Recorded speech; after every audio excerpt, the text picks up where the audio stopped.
Hello everyone, moje meno je William a poviem vám o tom, ako sa učiť cudzí jazyk jednoduchšie, rýchlejšie, ale hlavne efektívnejšie.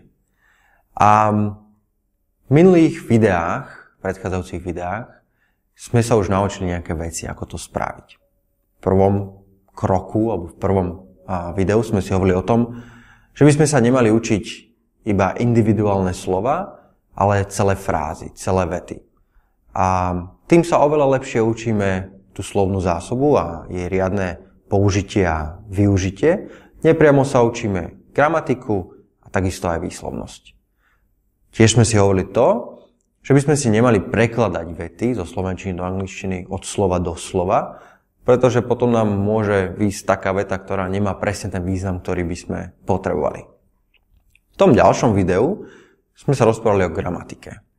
O tom, ako sa gramatiku učiť, alebo skôr neučiť, že sú nám, definície sú nám na nič, že treba sa učiť gramatiku podľa situácií. Tiež som vám povedal, aby ste sa nebáli robiť chyby. Chyby robí každý, dôležité je, že niečo poviete a nezostanete ticho. V ďalšom videu sme sa rozprávali o listeningu. A listening je pre nás veľmi dôležitý. Učí nás novú slovnú zásobu, aj riadne použitie, novú gramatiku, aj riadne použitie, keďže sme vtiahnutí do situácie. A takisto nás učí výslovnosť, pretože intonácia je v angličtine veľmi dôležitá. A keď to máme použité vo vete, počujeme to od native speakerov, lepšie sa to učíme. No a v tom poslednom videu sme sa rozprávali o tom, ako sa učiť do hĺbky. Čo to znamená? Znamená to, že sa budem si opakovať nové učivo alebo novonaučené veci dovtedy, kým ich nebudem mať zafixované a zaužívané tak, ako odpoveď I'm fine na otázku How are you? By the way, používate už tú originálnejšiu odpoveď? I'm well, I'm pretty good, not bad. Oveľa lepšie. Dnes vám poviem posledné tipy, ako by ste mohli efektívniť svoj proces učenia sa. So, let's do it. OK, takže tip číslo 1. Ak ste počuli pre vás úplne nové slovo v angličtine, neprekladajte si ho. Skúste si na internete nájsť výkladové slovníky. Ja osobne veľmi rád používam macmillandictionary.com, takisto aj Oxford Dictionary je veľmi dobrý. Tieto výkladové slovníky vás učia presný význam daného slova. Pretože preklad môže byť mätúci. My predsa nemáme tak veľa slov, ako je ich v angličtine. Čiže určite výkladový slovník je oveľa lepší. A pre začiatočníkov je možno dobré si toto slovo aj preložiť, aby si overili, či to správne pochopili. A vtedy je dobre použiť prekladové slovníky či už na Azete, slovník.sk, alebo na Zozname. OK? Number 2. Ak chodíte na kurz, snažte sa čo najviac rozprávať. Neodpovedajte iba jednoslovne, aby ste dostali čo najväčší practice. A viem, že pre niektorých študentov je to ťažké, a ak je to ťažké aj pre vás, dajte si taký challenge. Povedzte si, že v každej vete musíte použiť slovičko but alebo because. A tým pádom vaše vety budú dlhšie. Budete nútení. Pre vyššie levely skúste použiť I but, I because. Number 3. Ak s angličtinou iba začínate, nezaoberajte sa veľmi výslovnosťou.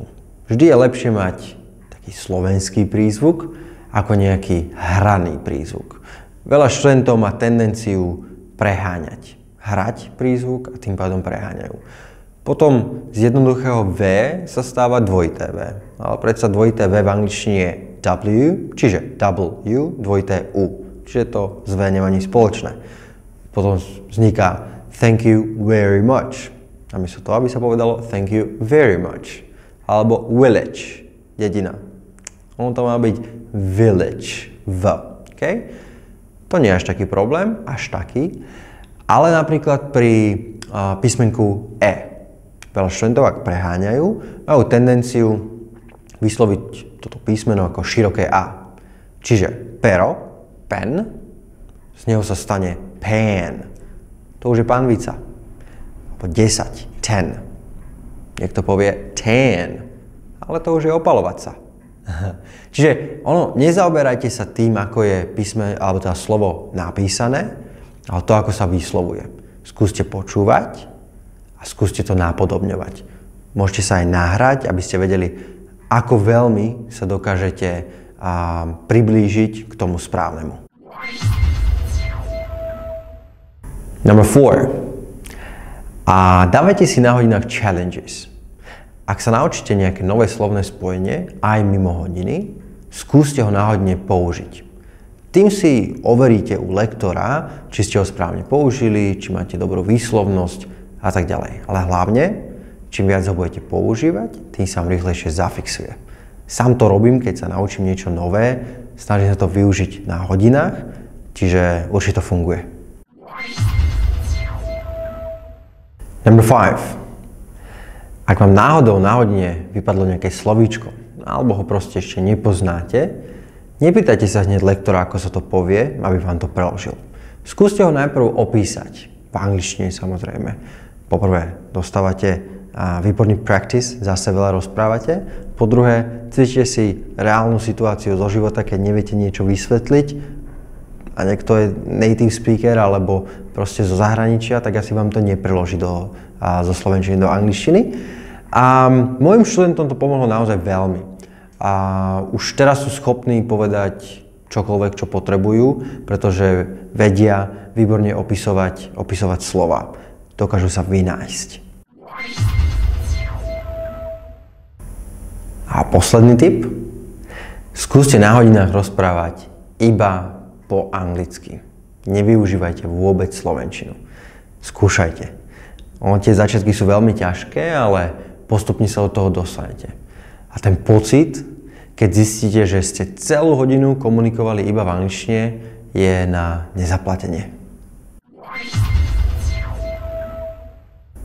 Takže, v 6 videách sme si povedali to, ako sa dokážete naučiť cudzí jazyk jednoduchšie, rýchlejšie a hlavne efektívnejšie. Teraz je na vás, aký spôsob si vy vyberiete. Sám za seba hovorím, že to, čo som vám vysvetľoval v týchto videách, je naozaj efektívny spôsob. Moji študenti robia obrovské a výborné pokroky, hlavne neboja sa rozprávať, nemajú žiadny blok začať anglickú vetu. Mne vždycky záležalo na tom, aby moji študenti dosiahli ten svoj cieľ v učení sa anglického jazyka. No a často som ostal sklamaný, keď prišli zo zahraničia, z nejakej cesty alebo z dovolenky a povedali mi, že nebolo to pre nich veľmi príjemné, ani to nevedeli poslať nejakú vetu, vypýtať si, objednať si a tak ďalej. No ale to bola moja chyba, pretože som ich neučil tým správnym spôsobom. Teraz už viem a naozaj ma veľmi teší, keď prídu na hodinu a pochvália sa, že boli vonku v zahraničí a nemali absolútne žiadny problém objednať si, vypýtať si, opýtať sa na cestu a tak ďalej. Musíte si vybrať vlastnú cestu. Ideálne je, ak by ste spolili naozaj kurz so samovýučbou, tak sme si to hovorili počas týchto 6 videí. Alebo skúste sa opýtať lektora, nech vás vedie práve takouto cestou. Skúste sami nájsť spôsob, ktorý vás baví a ktorý vám vyhovuje. Ak by ste mali problém so zostavovaním svojho učebného plánu, kľudne mi môžete napísať e-mail. Ja vám veľmi rád poradím a pomôžem. Takisto na stránke www.royalacademia.sk nájdete kurz, ktorý som vytvoril práve na základe mojich skúseností, ako najlepšie naučiť študenta to, čo potrebuje využiť v každodenných situáciách. Takisto vediem kurzy, a teda nie len ja, ale aj moji kolegovia v jazykovej škole Royal School, čiže ak máte záujem, ponuku nájdete na stránke www.royalschool.sk.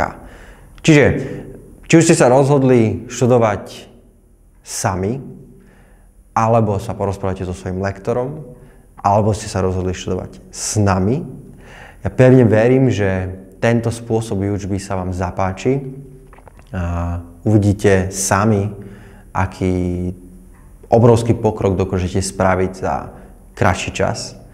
A ak ste sa náhodou už takýmto spôsobom učili, alebo ste už začali, dajte mi vedieť, ako sa vám darí. Či už prostredníctvom komentov tu na YouTube, alebo mi napíšte mail.